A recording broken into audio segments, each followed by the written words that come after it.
Jane starts by reminding herself that this is an episode of anxiety. It is not harmful, and she has experienced it many times before. She is not going to get upset by the sensations she is feeling and is going to respond to the situation with a new understanding. This is nothing more than heightened bodily sensations, she tells herself. I am not in any danger whatsoever. She begins by simply observing the sensations. Her heart is beating fast and her chest is tightening.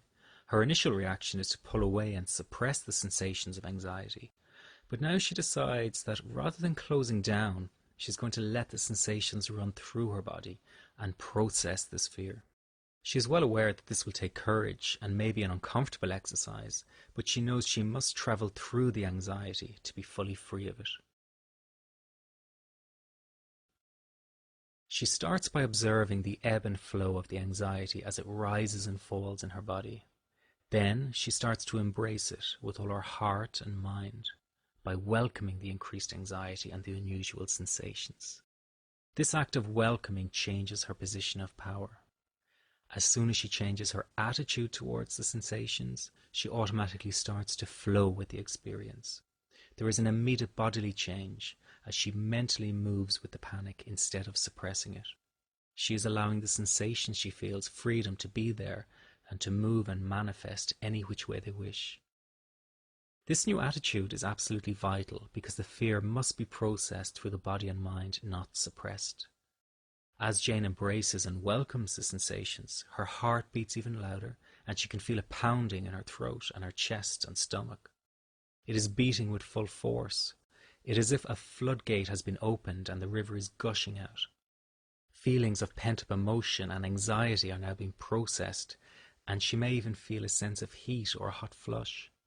This is not a calm or tranquil moment for her. It is one of intense feeling. It is at this juncture of heightened bodily sensations Jane implements the final phase. She makes a direct request to her body and mind for more. She demands more of the panic, more of the sensations, more of the thing that frightens her most.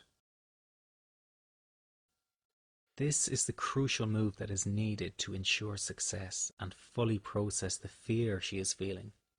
By demanding more with all her heart and mind, she removes any last bit of resistance she was creating mentally. The fear is allowed to fully pass through her. The cycle of panic stops because she is no longer feeding the fear with mental resistance. Instead, she's demanding that if something really is going to go wrong, then let it happen right now and stop all the drama of building up to it.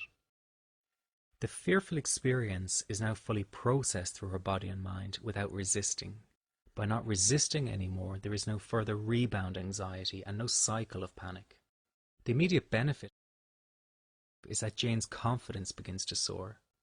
She is now coming to understand that she can in fact control this experience that up until now she felt was uncontrollable.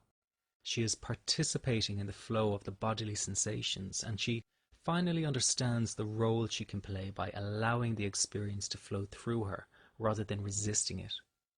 She always had this power to dictate how a panic attack would develop. It is only now that she has the specific psychological tools to do so. As the anxiety decreases, she is naturally feeling quite jittery and on edge, but she is also feeling jubilant because she knows that if the rush of anxiety were to return at any time, she can trust her body to move through it once more. She can do this as many times as necessary until she reaches a point where the anxious bodily sensations become totally inconsequential. She may get them again, but her new trust will no longer turn the sensations into a panic attack.